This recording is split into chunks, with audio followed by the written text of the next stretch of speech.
नमस्कार दोस्तों, ocean network में आपका स्वागत है। काफ़ी समय से हम लोग ये देख रहे हैं कि जो हमारी संवैधानिक संस्थाएँ हैं, उनका मिसयूज़ बहुत हो रहा है। वो एक्चुअल में मूलतः जिस काम के लिए हैं, ठीक है वो काम भी कर रही हैं और इसीलिए देश गतिमान है, आगे बढ़ रहा है, प्रगति कर रहा है।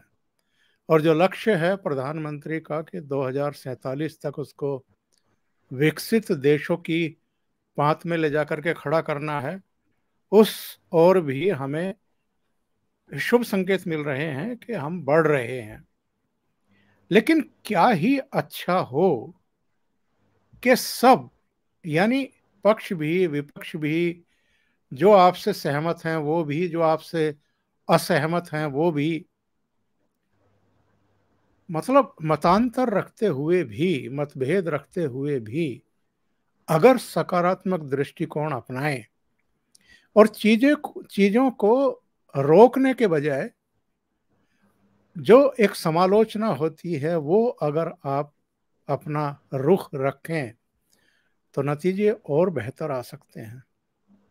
लेकिन हम देख रहे हैं कभी पेगासस को लेकर के, कभी बीबीसी की कोई डॉक्यूमेंट्री 2 खंडों में आ जाती है उसको लेकर के, कभी हिंडनबर्ग की रिपोर्ट को लेकर के अडानी का मसला सिर पर उठा लेते हैं, और कभी मणिपुर जैसा एक बहाना बनाया जाता है पार्लियामेंट को रोकने के लिए। और ये हम 2014 के बाद से देख रहे हैं। 2014 से पहले ये बात ठीक है कि जब डॉक्टर मनमोहन सिंह की सरकार थी तो यूपीए सरकार के टाइम में बहुत सारे भ्रष्टाचार, घोटाले और गड़बड़ियां सामने आई थी। तब विपक्ष ने जेपी सिंह की मांग करते हुए करीब 13 दिन तक पार्लियामेंट को नहीं चलने दिया था। अब ये बहाना बनाते हैं कि साहब इन्होंने भी तो नहीं चलने दिया था, वो केवल एक बार था, एक मुद्दे को लेकर के था, लेकिन इन्होंने तो उसकी पूंछ पकड़ करके अब हर मुद्दे पर पार्लियामेंट के शुरू के 10, 12, 15 दिन बर्बाद करने ही करने हैं। और केवल पार्लियामेंट की बात नहीं है, आप सुप्रीम कोर्ट को देख लीजिए। नरेंद्र मोदी के पहले कार्यकाल में कम से कम 9-10 पीआईएल अलग अलग लोगों के और संस्थाओं के द्वारा ऐसी लगवाई गई थी, जो आधार को लेकर के, तमाम दूसरी चीज़ों को लेकर के एक बहाने बनाए गए थे कि किसी तरीके से इन चीज़ों को रोका जाए। यानी देश के विकास को आप रोकना चाहते हैं। अगर आप संसद नहीं चलने दे रहे हैं, इसका मतलब आप विधेयकों को पास नहीं होने देना चाहते हैं। और विधेयक भी कौन से? जो राष्ट्र हित के हैं, जिनके पारित होने के बाद, जिनके कानून बनने के बाद लोगों के जीवन में आमूलचूल बदलाव, परिवर्तन और सुधार हो सकता है। इधर हमने देखा है आईएमएफ की रिपोर्ट हो, योजना आयोग की रिपोर्ट हो, विश्व बैंक की रिपोर्ट हो, बड़े सकारात्मक आंकड़े और टिप्पणियां उनकी तरफ से आई है और उन्होंने कहा है कि भारत में गरीबी कम हो रही है। तो सवाल ये है कि जो बाकी के टूल्स हैं हमारे, चाहे विपक्षी दल हों या मीडिया के लोग हों, और मीडिया के लोग से मुझे याद आया कि दुरुपयोग केवल पार्लियामेंट का या सुप्रीम कोर्ट का नहीं किया जा रहा है। जो लोकतंत्र के 3 स्तंभ माने जाते हैं, उनमें कार्यपालिका, विधायिका भी है, और मीडिया को भी अगर हम चौथे स्तंभ के तौर पर मान लें तो कहीं ना कहीं उसका भी मिसयूज हो रहा है। मेरे साथ बहुत ही खास मेहमान जुड़ रहे हैं, सुप्रीम कोर्ट के वकील और इसके अलावा आपके जाने पहचाने चेहरे जिनका अपना चैनल भी है, विजय सरदाना इनसाइट्स, और हमारे चैनल पर लगातार वो आते रहते हैं विभिन्न विषयों पर अपने विचार रखने के लिए, मार्गदर्शन करने के लिए। राजनीतिक, सामाजिक और आर्थिक मामलों के बहुत ही महीन जानकार हैं। तो ये ऐसा मुद्दा है जिस पर विजय जी के विचार जरूर जानने चाहेंगे। विजय जी, बहुत स्वागत है आपका। नमस्कार। नमस्कार सर, प्रणाम। विजय जी, हम देख रहे हैं कि 20 जुलाई को संसद का मानसून सत्र शुरू हुआ था। कुछ विधेयक जरूर सरकार ने पारित करा लिए हैं शोर शराबे के बीच, और राज्यसभा में हम देख रहे हैं कामकाज नहीं हो पा रहा है, लोकसभा में भी नहीं हो पा रहा है। ये जो एडामेंट है, खास तौर से विपक्षी दल, किस नज़रिए से आप देखेंगे, और क्या ये हमारी लोकतांत्रिक जो संस्थाएं हैं उनका एक तरीके से सियासी फायदा उठाने के लिए, पता नहीं उठा भी पाते हैं या नुकसान ही होता है, पर शायद मंशा उनकी यही है, इनका दुरुपयोग किया जा रहा है? ओंकार जी, सबसे पहले आपको और दर्शकों को प्रणाम। जी, बहुत स्वागत है, नमस्कार। देखिए सर, जहां तक बात है संसद की कार्रवाई की, जिसको लेके आपने चर्चा की शुरुआत करी, सरकार को भी ये पता है कि ऑपोजिशन संसद नहीं चलने देगा। इसीलिए सरकार की रणनीति ये है कि ऑपोजिशन सरकार को काम करने दे या ना दे, संसद चले या ना चले, इवन हंगामे के बीच में भी जो महत्वपूर्ण बिल हैं, जो सरकार की अपनी पॉलिसीज हैं, जो सरकार करना चाह रही है, उसको आप पारित करवाते जाएं। और अल्टीमेटली होगा क्या? दुख इस बात का है कि ऑपोजिशन अगर ये सोच रहा है कि वो सरकार को रोक रहे हैं और सरकार काम नहीं कर पाएगी, इनफैक्ट हकीकत ये है कि सरकार तो बिल पास करा लेगी हंगामे के बीच में, लेकिन जब चर्चा नहीं होगी तो विपक्षी दल जो अपने मुद्दे रखना चाहते हैं वो नहीं रख पाएंगे। तो कुल मिला के बात यह हुई कि सरकार अपना बिल बनाएगी, संसद में रखेगी, चर्चा विपक्ष करने नहीं देगा, हंगामे में वॉइस वोट से सारे बिल पास होते जाएंगे, वो बन जाएंगे देश के कानून। उसके बाद ना कोर्ट ना विपक्ष इस बात को कह पाएगा कि ये जो कार्रवाई हो रही है ये गैर कानूनी है, क्योंकि संसद ने उस बिल को पास किया, अब वो देश का कानून बन गया। अब ये विपक्ष को सोचना है कि क्या वो भाजपा के हाथ में खेल रहे हैं। वो जिस तरह से हर दिन हंगामा कर रहे हैं, अल्टीमेटली नुकसान विपक्ष का हो रहा है, क्योंकि जब पता है मुझे कि सामने वाला पढ़ेगा ही नहीं, कंट्रीब्यूट ही नहीं करेगा, गलतियां भी नहीं निकालेगा, उसमें कोई सुझाव या सुधार भी नहीं करेगा, तो फिर तो मैं जो चाहूंगा वो मैं करूंगा। और ये स्थिति आज हमारे सामने है। तो अल्टीमेटली मुझे नहीं लगता कि इस समय सरकार का कोई नुकसान हो रहा है। हाँ, एक पब्लिक इमेज ये जा रही है कि संसद चल नहीं रहा, लेकिन मोदी सरकार भी ये कहने को तैयार होगी कि भाई देखिए, हम लोग तो तैयार हैं चर्चा के लिए। अगर यही लोग नहीं आके बैठेंगे, यही लोग अगर चर्चा में मुद्दा नहीं उठाएंगे या बहस नहीं करेंगे संसद में, तो गलती हमारी तो नहीं है, और जनता इस बात को समझ रही है। तो कुल मिला के आज स्थिति सर यही है कि सरकार जो चाह रही है वो बिल पास हो रहे हैं। अब उसको सुप्रीम कोर्ट भी ये नहीं कह सकता कि आप संसद में हंगामा हो रहा है तो आप बिल कैसे पास करेंगे, क्योंकि सेपरेशन ऑफ पावर में सुप्रीम कोर्ट को कोई अधिकार नहीं है संसद में इंटरफियर करने का। और संसद में जो भी ड्राफ्ट केंद्र सरकार लेके आएगी, अगर वो पास हो जाता है तो वो देश का कानून है।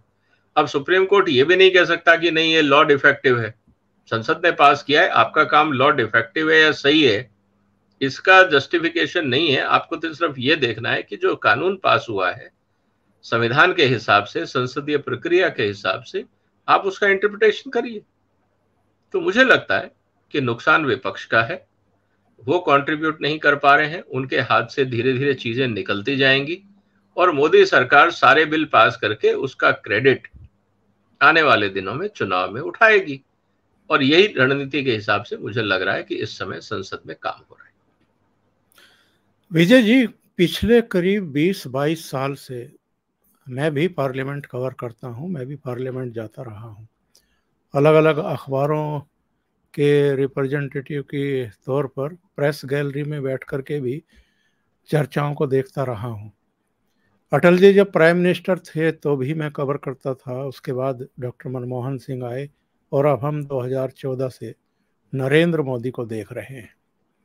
मुझे बहुत अच्छे तरीके से ध्यान है, एक समय था जब पार्लियामेंट में कई पूर्व प्रधानमंत्री भी बैठते थे। और अगर अटल जी बोल रहे हैं, यानी नेता सदन बोल रहे हैं, तो पिन ड्रॉप साइलेंस होता था पार्लियामेंट के भीतर, पिन ड्रॉप साइलेंस।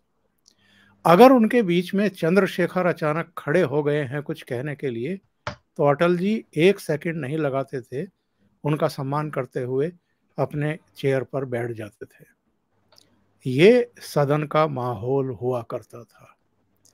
ये आज हम देखते हैं कि प्राइम मिनिस्टर भाषण दे रहे होते हैं और लगातार विपक्षी बेंचों से नारेबाजी की जाती है, उनको बोलने से रोका जाता है। ये हालात कैसे पहुंच गए पार्लियामेंट के? सर, हमारे राजनीतिक दलों का, अगर मैं कहूं उनके नेताओं का गिरता हुआ सामाजिक और नैतिक स्तर है, और क्या हो सकता है। क्योंकि संसद के अंदर कुछ मर्यादाएं हैं, कुछ नॉर्म्स हैं, कुछ डेकोरम है। अगर हम उसका सम्मान नहीं करेंगे, अगर कि जिस संस्था से हम बिलोंग करते हैं, अगर हम उनके डेकोरम का सम्मान नहीं करेंगे, तो संस्था अपने आप में खत्म हो जाएगी या उसकी वैल्यू समाज के अंदर कम हो जाएगी। अब कुल मिला के ये सोचना है हमारे जो राजनीतिक दल हैं, चाहे वो सत्ता में हो या विपक्ष में हो, कि आपके आचरण से समाज में जो आप अपनी प्रस्तुति कर रहे हैं या अपने बारे में जो आप दिखा रहे हैं, आपका व्यवहार, आपकी कार्यशैली, क्या समाज उसको एप्रिशिएट करेगा? और ये डेमोक्रेसी के अंदर एक मजबूरी है कि आपको एक इलेक्टेड रिप्रेजेंटेटिव चाहिए।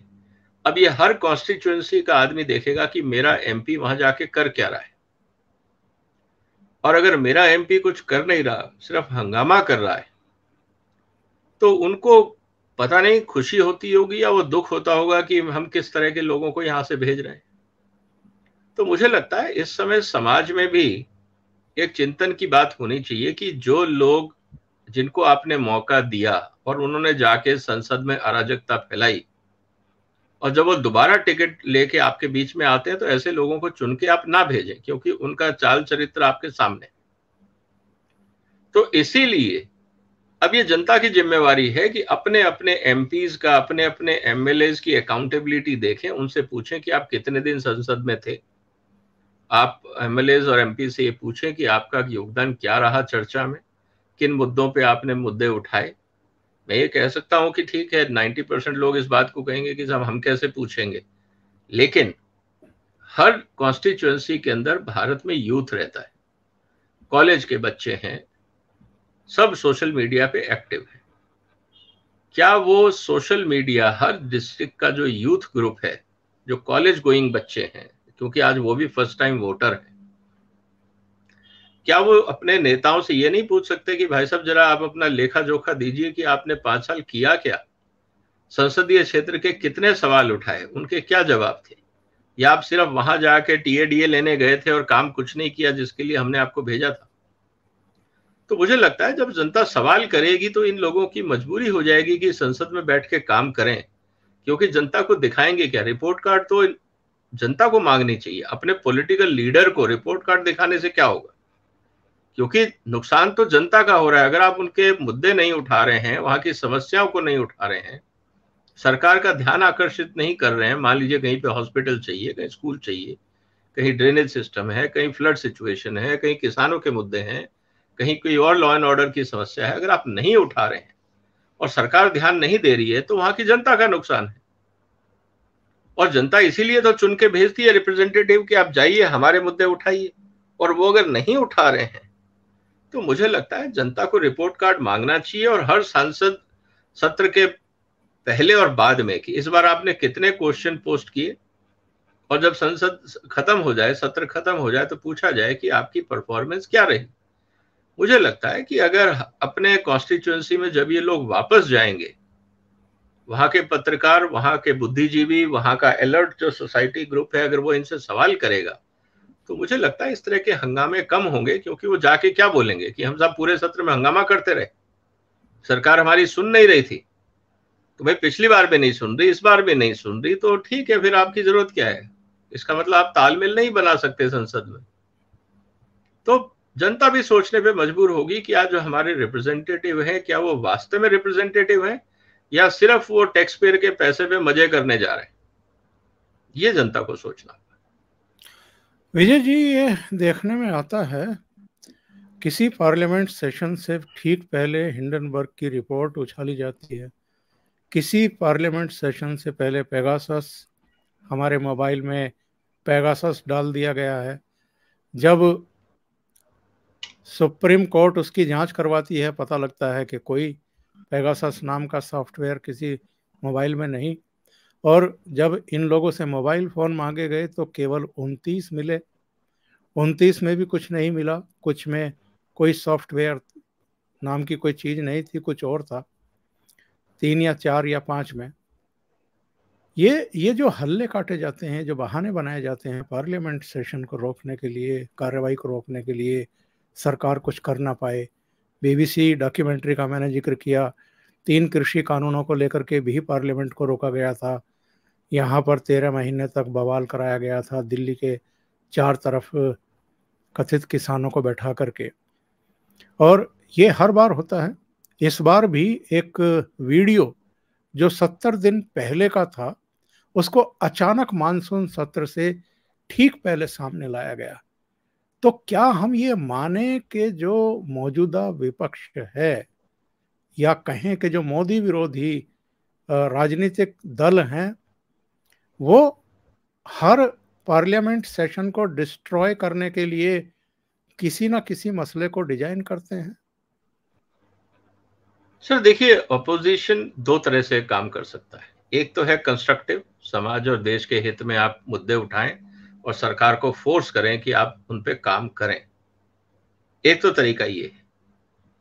दूसरा तरीका ये है कि हम मुद्दे नहीं उठा पा रहे हैं तो कम से कम सरकार को जनता के बीच में बदनाम करने का कुछ मौका बनाया जाए, ताकि लोगों का सरकार से भरोसा हटे और फिर लोग उस पे उनके खिलाफ जाएं, और जब चुनाव आए तो इसका फायदा ऑपोजिशन को मिले। मुझे लगता है कि ये एक रणनीति के तहत किया जा रहा है, और ये उनका हक भी है कि भाई आप अपोजिशन है तो आप सरकार को घेरेंगे किसी ना किसी मुद्दे पे, अब जो उनको उचित लगता है वो करें। लेकिन सवाल इस बात का ये है कि अगर ऑपोजिशन ये सोच रहा है कि इस तरह का हंगामा करने से जनता मूड बदल देती है, तो ये जमाना सोशल मीडिया का है। चुनाव से पहले, आज आप कुछ भी बोल दीजिए, चुनाव से पहले जिस तरह का माहौल क्रिएट किया जाएगा सोशल मीडिया के माध्यम से, वो बहुत अलग होगा, वो मुद्दे अलग होंगे जिसकी चर्चा आज हम कर रहे हैं। और सबको ये पता है कि लोगों की मेमोरी बहुत शॉर्ट है। उदाहरण के लिए, आप किसान आंदोलन 13 महीने चला।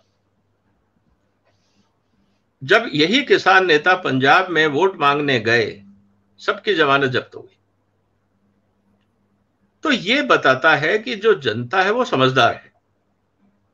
ठीक है, आपको हंगामा करना है, हम आपको मॉरल सपोर्ट दे रहे हैं, लेकिन इसका मतलब ये नहीं है कि हम आपकी पॉलिटिकल कैपेबिलिटी या एडमिनिस्ट्रेटिव कैपेबिलिटी को रिस्पेक्ट दे रहे हैं। ये बहुत अलग मुद्दे हैं। इसीलिए जब रैलियों में भीड़ आती है, इसका मतलब ये नहीं है कि भीड़ वोट में कन्वर्ट होगी। भीड़ जुटाने के तरीके, भीड़ों को इकट्ठा करने का तरीका, ये आज की तारीख में अपने आप में एक इंडस्ट्री है। कॉन्ट्रैक्ट दिए जाते हैं इस काम के लिए कि आपको हर एक एमएलए वार्ड वाले को बोला होगा कि भाई आपको एक एक बस भर के लेके आनी है, और हर मोहल्ले में 140 करोड़ की आबादी में इतने लोग तो मिल ही जाएंगे कि जो कहेंगे चल यार घूम के आते हैं। तो कहने का मतलब ये है कि भीड़ इकट्ठी करना अपने आप में एक उद्योग है। और जहां तक बात है जनता को, आज ये कितना भी हंगामा कर ले, मुझे नहीं लगता कि पेगासस किसी भी पॉलिटिकल पार्टी के मैनिफेस्टो का पार्ट होगा। ये बात हमें समझनी होगी सर।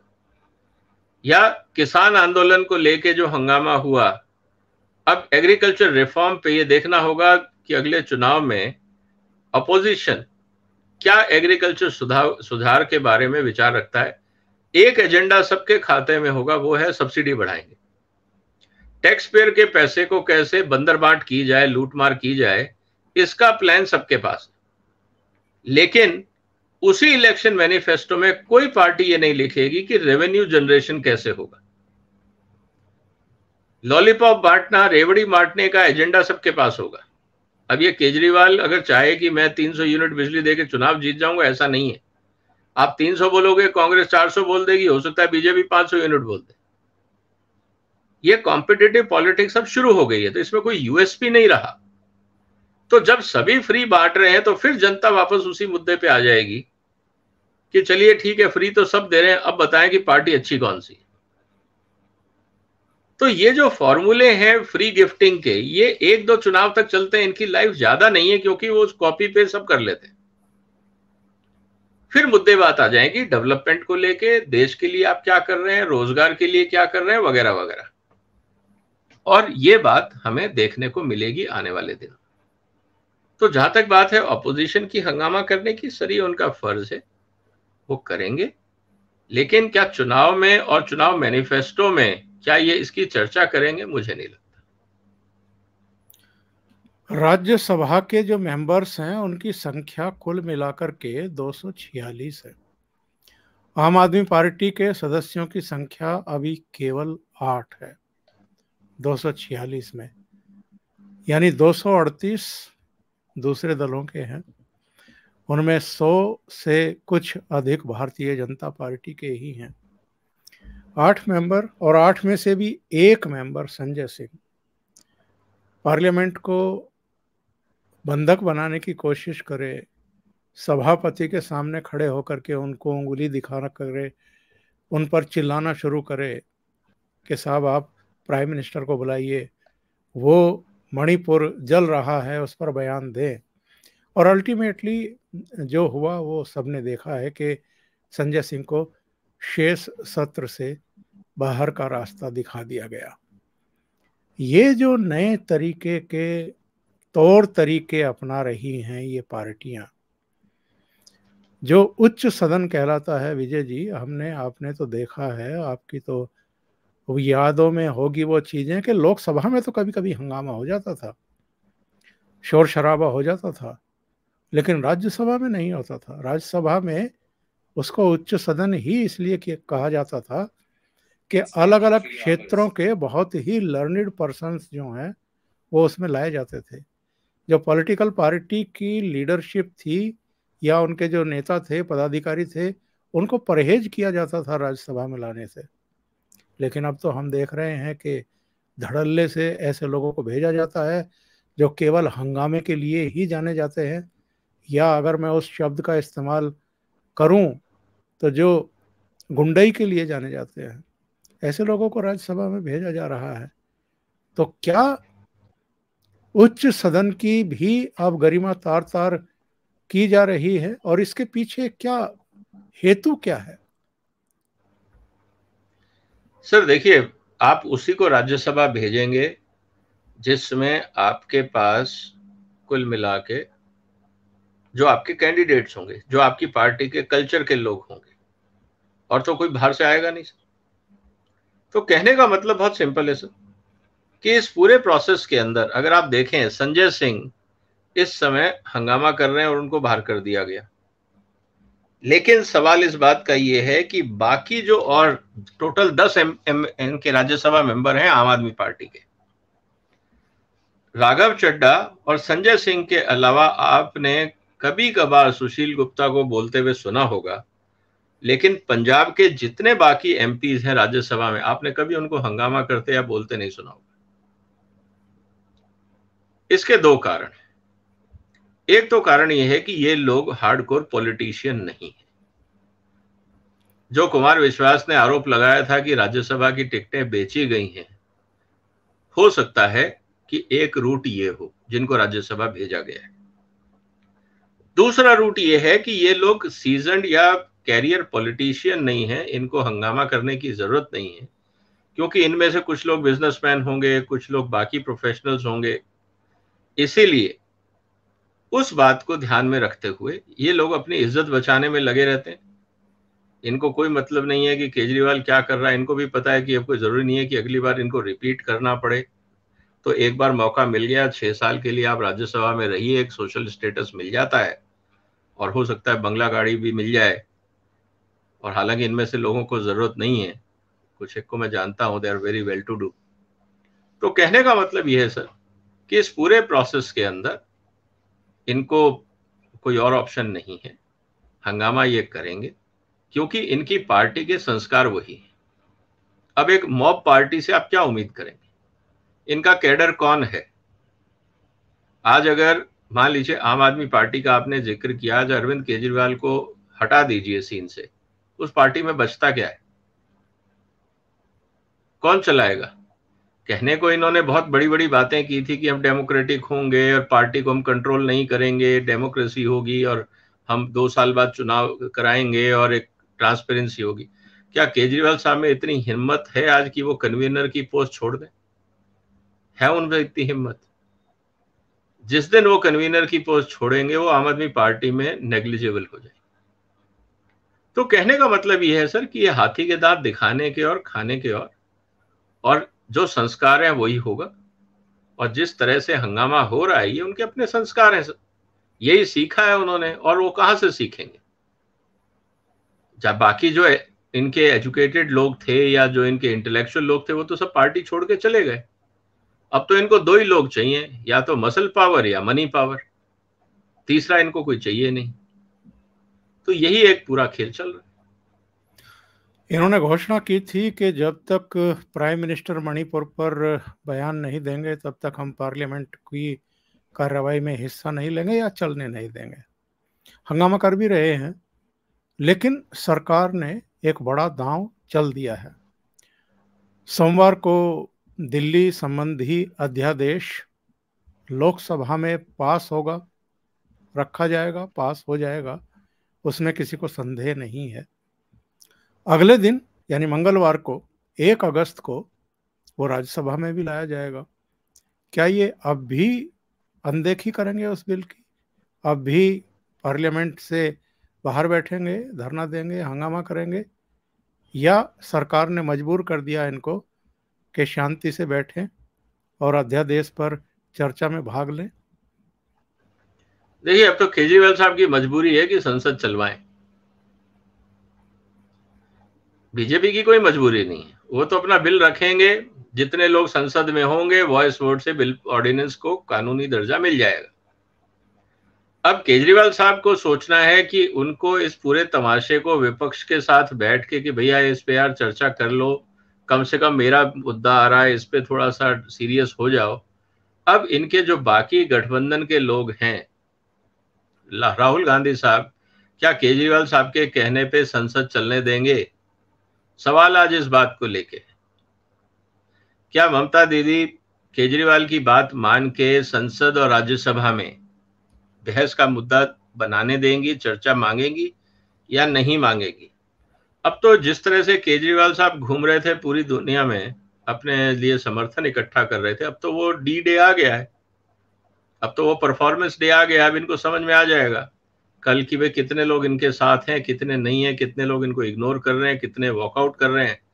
राजनीति तो अब कल समझ में आ जाएगी आम आदमी पार्टी को, और उसका असर फिर आने वाले दिनों में हमें इनके गठबंधन पे देखने को मिलेगा। और उस गठबंधन के साथ साथ इनका जो सीटों का बंटवारा है उसको देखने को मिलेगा। तो कल की जो रणनीति है वो डिपेंड करेगी कि केजरीवाल साहब को बाकी ऑपोजिशन पार्टीज कितना ओबलाइज करते हैं। और अविश्वास प्रस्ताव लेकर के आए, सेल्फ गोल करने की तैयारी है, क्योंकि अतीत में भी हमने देखा है कि प्राइम मिनिस्टर जब जब जवाब देते हैं किसी चर्चा का तो बहुत शानदार तरीके से धुलाई करते हैं, फिर निचोड़ते हैं और सुखा देते हैं। तो इन्होंने क्या ये अपनी धुलाई करने के लिए अविश्वास प्रस्ताव लाने का फैसला किया है, या बाद में सोचा होगा इन्होंने कि ये क्या कर दिया? देखिए, कई चीजें क्या होती हैं कि सर कुल मिला के अभी तो इस पे नो कॉन्फिडेंस मोशन पे डेट आना बाकी है, लेकिन अब कुछ तो जनता को दिखाना है कि हम कर क्या रहे हैं। और अगर ये आने वाले समय में अगर ये कुछ बता नहीं पाए कि क्या इश्यू है, क्या एजेंडा है, किन बातों को लेके ये उठाएंगे, क्योंकि इनके जब अविश्वास प्रस्ताव में जब इन पे ये कहा जाएगा कि आप बहस में हिस्सा लें, तो इनके पास मुद्दे तो होने चाहिए और जनता उस बहस को सुनेगी, देखेगी, क्योंकि वो तो लाइव टेलीकास्ट होगा। या ऐसा तो नहीं है कि इन्होंने अविश्वास प्रस्ताव मांग तो लिया कि भाई चले इस पे बहस हो और बहस वाले दिन ये खुद ही हंगामा करने लग जाए, ये भी पॉसिबल है। तो कहीं ना कहीं मुझे लगता है कि ये एक कई फ्रंट पे एक साथ खेलने की कोशिश कर रहे हैं, लेकिन उसका प्रॉब्लम ये है कि इनमें कोऑर्डिनेशन नहीं हो पा रहा है। और सबसे बड़ा जो झगड़ा है इस समय, ये जो इन्होंने कोलिशन बनाया है, इसका सबसे बड़ा झगड़ा ये है, इसमें दो चीजों की सबसे बड़ी कमी, एक नीति और एक नेता। ना इनका कोई नेता है जिसकी ये बात सुने। हर आदमी, जितने, जिसे कहते हैं ना कि too many cooks spoiling the broth, तो ये जितने लोग हैं ये कुल मिला के अलग अलग डायरेक्शन में इस ग्रुप को खींच रहे हैं, इसीलिए यहाँ पे प्रॉब्लम्स बढ़ेंगी। और नीति नहीं है, आपने ग्रुप बनाया, उसका नाम रख दिया, लेकिन उस ग्रुप की नीति क्या है ये अभी तक तय नहीं हुई। अब कंफ्यूजन ये है कि जो बाकी लोग हैं, सारे पॉलिटिशियन हैं, सबको हेडलाइन चाहिए। अब उनको ये समझ में नहीं आ रहा कि जाके बोलेंगे क्या प्रेस में। क्या हम ये बोलेंगे कि साहब संसद में चर्चा होनी चाहिए या नहीं होनी चाहिए, नो कॉन्फिडेंस मोशन आना चाहिए या नहीं आना चाहिए, अब कौन डिसाइड कर रहा है। तो ये कुल मिला के स्थिति ऐसी है सर कि आने वाले समय में हमें देखना है, लेकिन जब तक नेता और नीति इनकी क्लियर नहीं होगी, ये एक झुंड के रूप में इधर उधर घूमते रहेंगे, इनको डायरेक्शन नहीं मिल पाएगा। आखिर में एक चर्चा हम सुप्रीम कोर्ट पर भी करना चाहेंगे सरदाना जी। ये देखने में आ रहा है कि पीआईएल के नाम पर बहुत सारे ऐसे विकास के कामों को रोकने की चेष्टा की जाती है सुप्रीम कोर्ट के जरिए। हमने सेंट्रल विस्टा के मामले में भी देखा, नई पार्लियामेंट के मामले में भी देखा, 3 कृषि कानूनों पर भी लोग पहुंच गए थे, उस पर तो लंबी बहस चली सरकार की तरफ से।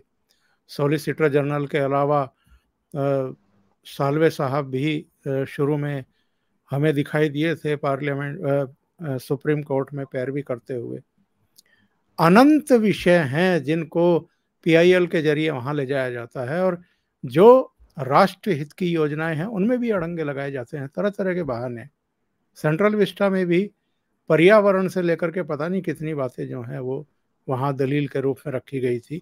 यह अलग बात है कि सुप्रीम कोर्ट उनमें से अधिकांश मामलों में इनकी दलीलों से सहमत नहीं हुआ और उसने प्रोजेक्ट्स को हरी झंडी दिखाई।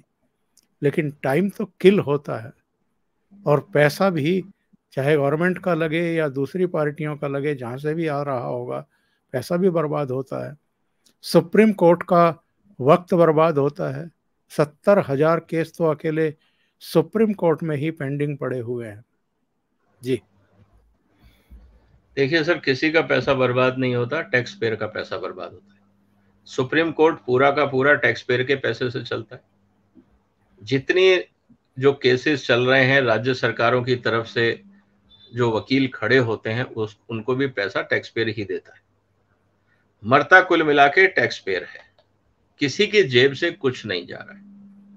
जिस दिन हिंदुस्तान में एक कानून बन गया कि कोई भी पीआईएल अगर फाइल की जाएगी, उसका खर्चा जो पीआईएल कर रहा है उसको देना होगा, और उसके बाद चाहे वो सरकार की तरफ से हो, विपक्षी दल की तरफ से हो, इंडिविजुअल की तरफ से हो, तो मुझे लगता है एक डिसिप्लिन आएगा। पहली बात, पीआईएल के लिए कुछ मानदंड सुप्रीम कोर्ट ने बनाए हुए हैं। अब सवाल ये है कि क्या जो पीआईएल फाइल हो रहे हैं उनका पर्पस पॉलिटिकल है या पब्लिक वेलफेयर है। अगर वो पब्लिक वेलफेयर के नाम पे पॉलिटिकल एजेंडा को पुश करना चाहते हैं, तो ये सुप्रीम कोर्ट का विजडम है कि उनको एक्सेप्ट करता है या नहीं करता है। तो कुल मिला के सर स्थिति ये है कि हमें ये देखना होगा कि कुल मिला के जिस तरह से सुप्रीम कोर्ट को as a playground, as जिसको हम कहते हैं कि एक पार्टी बनाया जा रहा है हर जगह अपने मुद्दों को रिजॉल्व करने के लिए, क्योंकि सरकार के आगे इनकी चल नहीं रही। अब सबको ये पता है कि जब कोर्ट में मुद्दा जाएगा तो सरकार पे एक रिस्ट्रिक्शन आता है। पहले मुद्दा सब जुडिस होगा तो सरकार उसके ऊपर जब नोटिस आएगा तो सरकार कार्रवाई कर नहीं सकती, और अगर करती है तो सुप्रीम कोर्ट को ये कहा जाएगा सुप्रीम कोर्ट की तरफ से कि साहब इस पे स्टे लगवाइए या स्टेटस को मेंटेन कराइए जब तक सुनवाई पूरी नहीं होती। और उनको पता है कि सुप्रीम कोर्ट में अगर एक बार मुद्दा चला गया, कोर्ट की कार्रवाई शुरू हो गई, तो फिर पता नहीं फैसला कब आना है। बहुत महत्वपूर्ण मुद्दा अगर नहीं है, जैसे फ्री बीज का मुद्दा है, शुरू में लगातार हियरिंग हुई, अब एकदम सब मुद्दा ठंडे बस्ते में चला गया। तो ये सुप्रीम कोर्ट के ऊपर है कि कब डेट देता है और कब उस पर कार्रवाई होगी। तो कुल मिला के ये एक टेक्टिक्स है। जैसे नो कॉन्फिडेंस मोशन इसलिए विपक्ष लेके आया है ताकि सरकार कोई बिल पास ना कर सके। इसी तरह से पीआईएल फाइल करके सरकारी काम में स्टे दिलवाना, उसका पर्पज ये है कि सरकार काम ना कर सके। अब ये सुप्रीम कोर्ट को सोचना है कि उनका जुरिडिक्शन क्या है और वो किस तरह से देश हित में निर्णय लेते हैं, क्योंकि सरकार तो काम अपना करेगी, सीधे तरह से नहीं होगा, दूसरी तरह से होगा, तीसरी तरह से होगा, और अगर ज्यादा प्रॉब्लम होगी तो फिर उसके अलग रास्ते भी हैं। तो कई तरीके हैं सरकार के पास, सिस्टम उनके पास है। कानून को जरूरी नहीं है कि हर बिल पास किया जाए, वो एडमिनिस्ट्रेटिव ऑर्डर भी एग्जिस्टिंग कानून में निकाल के भी प्रोविजनिंग कर सकते हैं। तो बहुत सारे मुद्दे तो आप एडमिनिस्ट्रेटिव ऑर्डर या एग्जीक्यूटिव ऑर्डर निकाल के या गैजेट निकाल के आप कर सकते हैं। कहीं पे आपको डेफिनेशन बदलनी है, कहीं पे प्रोविजनिंग करनी है कानून में, एक्ट में, अपने आप में, उसके लिए आपको संसद चाहिए।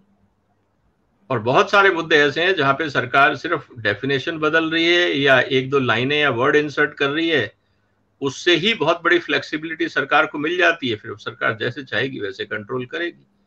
तो इसीलिए हर बिल को पढ़ना, उसके इम्प्लीकेशंस को समझना, उसमें सुझाव देना, जब तक ये नहीं होगा तब तक ऑपोजिशन का कंट्रीब्यूशन जीरो रहेगा और सरकार को ये पूरा प्लेग्राउंड खुला छोड़ के दे रहे हैं कि सरकार जो चाहे वो करे। और फिर बाद में बोलेंगे कि सरकार ने देखिए ये क्या कर दिया, ये देश हित में नहीं है, ये समाज के हित में नहीं है। तो सवाल ये है कि जब चर्चा हो रही थी, बिल जब संसद में आया था, तब आप कहाँ थे? आपके लोग क्या कर रहे थे? तब आप गायब थे संसद में। तो गलती किसकी? सरकार को जो सही लगा वो किया, आपको रोकने की, उसको सुधारने के लिए ऑपोजिशन की जरूरत होती है। आपने अपना रोल प्ले नहीं किया तो इम्प्लीकेशन सब आप पे हैं। तो आप सरकार को दोष नहीं दे सकते, सरकार तो अपना काम कर रही है। ये तो तय है विजय जी के दिल्ली संबंधी जो अध्यादेश का स्थान लेने वाला बिल है, वो दोनों सदनों में स्वीकृत होने के बाद कानून बनने ही जा रहा है, उसमें कोई बाधा है नहीं। क्योंकि वाईएसआर कांग्रेस के जगन मोहन रेड्डी ने भी ऐलान कर दिया है कि हम सरकार के साथ हैं, समर्थन में है इस बिल के। नवीन बाबू ने भी कर दिया है, नवीन पटनायक ने। तो ये बिल तो अब रुकेगा नहीं, ये पारित हो जाएगा। मैं दो चीज़ें समझना चाहता हूँ आपसे।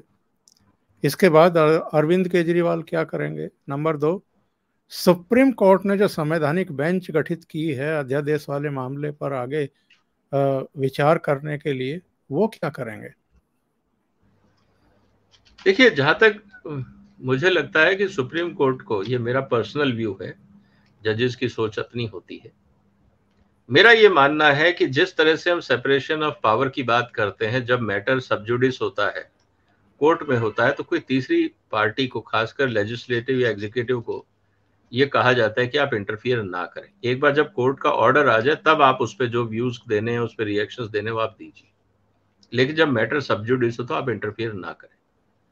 मुझे लगता है सुप्रीम कोर्ट को इंतजार करना चाहिए था, क्योंकि इस समय ये ऑर्डिनेंस है और इस पे इनफैक्ट एडवोकेट जो है सरकार के, तुषार मेहता जी, उन्होंने भी कहा था कि अभी ये संसद में चर्चा में जा रहा है, इसका फाइनल रूप क्या निकल के आएगा, एक बार आप उसको आने दीजिए, उसके बाद आप अपना इंटरप्रिटेशन करिएगा कोर्ट्स में। लेकिन मुझे लगता है कि सुप्रीम कोर्ट ने इसको जल्दबाजी में क्यों किया, क्यों उन्होंने पार्लियामेंट्री प्रोसीजर को कंप्लीट होने का इंतजार नहीं किया? क्या सुप्रीम कोर्ट इस तरह के जब मैटर पार्लियामेंट के अंदर विचाराधीन हो और ऑर्डिनेंस है और निश्चित रूप से वो बिल बनेगा, बिल जाएगा पार्लियामेंट में और चर्चा होगी, कानून बनेगा, उसके बाद रिव्यू करने का पूरा अधिकार सुप्रीम कोर्ट के पास था। जल्दबाजी करके इस तरह के प्रावधान को लाना, क्या ये सही प्रेसिडेंस सुप्रीम कोर्ट खड़ा कर रहा है? मुझे नहीं लगता, क्योंकि हो सकता है आने वाले समय में जब भी ऑर्डिनेंस इशू हो, ऑपोजिशन पार्टी चली जाएगी कि साहब इसका रिव्यू करवाइए। तो कुल मिला के क्या हम एक सही हेल्दी परंपरा की शुरुआत कर रहे हैं? और कल को मान लीजिए अगर पार्लियामेंट में सब जुडिस मैटर पे चर्चा हो तो क्या सुप्रीम कोर्ट को अच्छा लगेगा? क्योंकि ये इनडायरेक्ट वे में आपका सरकार को ये एक प्रेशर टेक्निक है कि आप जो भी संसद में कर रहे हैं हम उस पर पहले ही एक नगाए रखे हुए हैं और आप थोड़ा संभल के करिएगा। तो इनडायरेक्टली क्या ये इन्फ्लुएंस करने की कोशिश नहीं? क्या ये सेपरेशन ऑफ पावर के खिलाफ नहीं है? ये गंभीर मुद्दे हैं जिस पे मुझे लगता है आने वाले दिनों में संसद में, संसद के बाहर, कोर्ट में और कोर्ट के बाहर अलग अलग फोरम पे इस पे सीरियस मंथन होना चाहिए कि क्या सुप्रीम कोर्ट इस पूरे प्रोसेस के लिए 10 दिन रुक नहीं सकता था? क्योंकि 20 तारीख को इन्होंने ऑर्डर दिया, एक महीने की बात थी, 20 जुलाई ना होके 20 अगस्त को ऑर्डर दे देते कि भाई अब ये संसद में पास हो गया, अब हम इसका निर्णय देखेंगे कि क्या ये संविधान के हिसाब से है या नहीं। तो मुझे लगता है कि यहाँ पे थोड़ा सा एक प्रोएक्टिव अप्रोच या जुडिशियल एक्टिविज्म, अगर मैं ये कहूँ, सुप्रीम कोर्ट की तरफ से लगता है। लेकिन जो आर्ग्यूमेंट सुप्रीम कोर्ट ने दिया है कि there is a conflicting view between 2 paragraphs, 239AA में जो पैरा 7 है उसको लेके उन्होंने कहा है कि ये कन्फ्लिक्टिंग दिख रहा है। कन्फ्लिक्टिंग दिख रहा है तो लेकिन ये अभी तो ऑर्डिनेंस है, तो राष्ट्रपति महोदय ने अपनी तरफ से इशू किया है, तो आप राष्ट्रपति के विजडम को क्वेश्चन कर रहे हैं। पहली बात, क्या सुप्रीम कोर्ट को ये उचित है? पहला सवाल। और जब ये ऑर्डिनेंस ऑलरेडी पार्लियामेंट सेशन में है तो ये तो जाना ही है पार्लियामेंट में, तो आप पार्लियामेंट सेशन खत्म होने का इंतजार कर लेते। हो सकता है कि आखिरी दिन ये पेश होता। तो जब पार्लियामेंट सेशन खत्म होना ही है तो इतनी जल्दबाजी किस बात की थी? तो मुझे लगता है यहाँ पे एक टेक्निकल मुद्दा है और आने वाले दिनों में सुप्रीम कोर्ट ने क्यों किया, किस लिए किया, इसकी चिंतन मुझे लगता है कि लॉ कॉलेजेस में, लॉ फैकल्टी में और बार काउंसिल्स में होनी चाहिए। केजरीवाल क्या करेंगे? शर्ट फाड़ करके छाती पीटेंगे क्या पार्लियामेंट के सामने खड़े होकर के? नहीं, उनका तो प्रेस कॉन्फ्रेंस होगा, कुछ पोस्टरबाजी होगी, कुछ आपस में। कुल मिला के एक बात उनको समझ में आ जाएगी कि भैया विपक्ष के भरोसे तुम अपना खेल नहीं खेल सकते। और केजरीवाल साहब, जहां तक मुझे लगता है, जब तक चुनाव आएंगे वो इस गठबंधन से बाहर हो जाएंगे।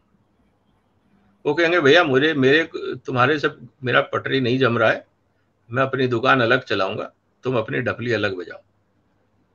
तो कुल मिला के मुझे नहीं लगता कि केजरीवाल आने वाले चुनाव तक इस गठबंधन में साथ रहेगा, क्योंकि वो उसकी जो एम्बिशन है उसके अगेंस्ट है। किसी भी गठबंधन में शामिल होना केजरीवाल की पर्सनल जो एस्पिरेशन है, जो महत्वाकांक्षाएं हैं, वो गठबंधन का आदमी नहीं है सर। वो टीम प्लेयर नहीं है। उसको अपने जस्टिफिकेशन, अपने ईगो के लिए किसी भी हद तक जा सकता है। उसको अपनी पावर चाहिए। He is a power hungry person and he wants to enjoy at the cost of taxpayer money. ये दो चीजें उसकी लाइफ में बहुत क्लियर है। मेरे को टैक्स पेयर का पैसा मिलता रहे और मुझे सत्ता मिलती रहे, तो उसकी जिंदगी सफल है। बाकी कोलिशन में क्या होता है, आइडियोलॉजी क्या है, क्या नहीं है, ऐसा कोई चीज नहीं है सर। बहुत बहुत धन्यवाद विजय जी, ओशियन नेटवर्क के दर्शकों के लिए इतना समय निकालने के लिए और कई महत्वपूर्ण मुद्दों पर चर्चा करने के लिए। Thank you so much. नमस्कार। वंदे मातरम। वंदे मातरम।